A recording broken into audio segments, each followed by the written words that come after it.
A recruiter who sees 300 applicants for a job, the rule of thumb in the industry is that your resume is going to get 6 seconds Yeah.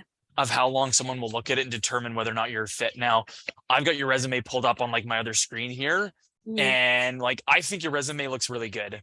I would argue that, if we got 100 applicants, 10% of the candidates' resumes show effort and energy and a real like proactive approach to refining and trying to really make your resume stand out. I think yours looks really good, to be totally Thank you. honest. And we can have like a beat up session later where I can go through and try to pick it apart.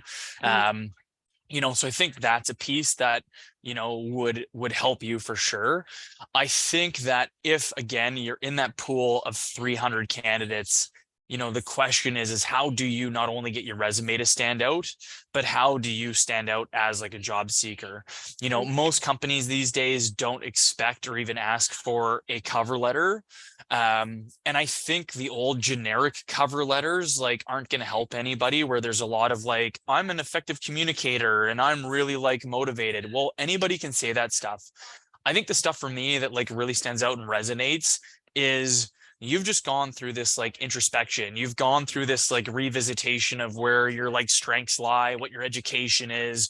Like you're kind of going down a path of trying to figure out what you want. That is the stuff that is ultimately going to result in someone spending more time. If you send something that like that along, like for myself, if I was applying for a job, I'd be really open about who I am. I'd be Mhm. like, I'm an avid golfer and a hockey player, and like I've got a little 10-year-old 10-pound dog at home that is like my little fur baby. And I love sushi and I love mountain biking up Mount Frome. And like, what are the things that no one else can say that is just a generic statement? This is legitimately who I am.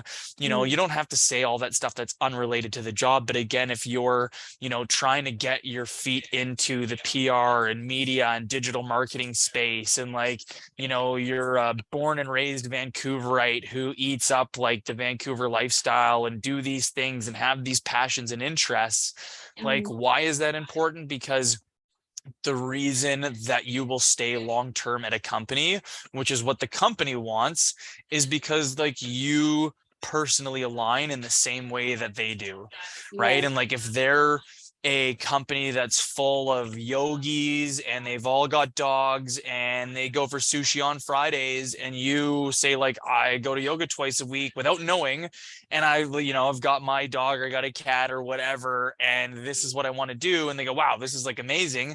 At the same time, they might be an office that like, they're all allergic to animals and they're all vegetarians and like they're like anti-workout people, and you wouldn't fit with them anyways, Yeah. right? So I feel like it's really important to know like who you are, what you want, and try to put something together that's going to make you stand out from the 300 applicants.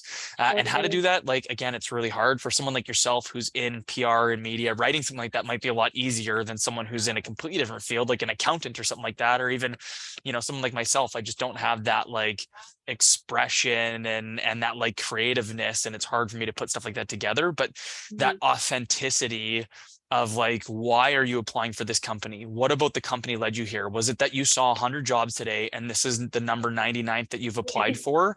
Or is it that like you have a target list of 10 or 15 companies based in Vancouver that you want to work for, and that you're taking like an active approach? You saw this position, this is who you are. This is why I'm really interested in working here.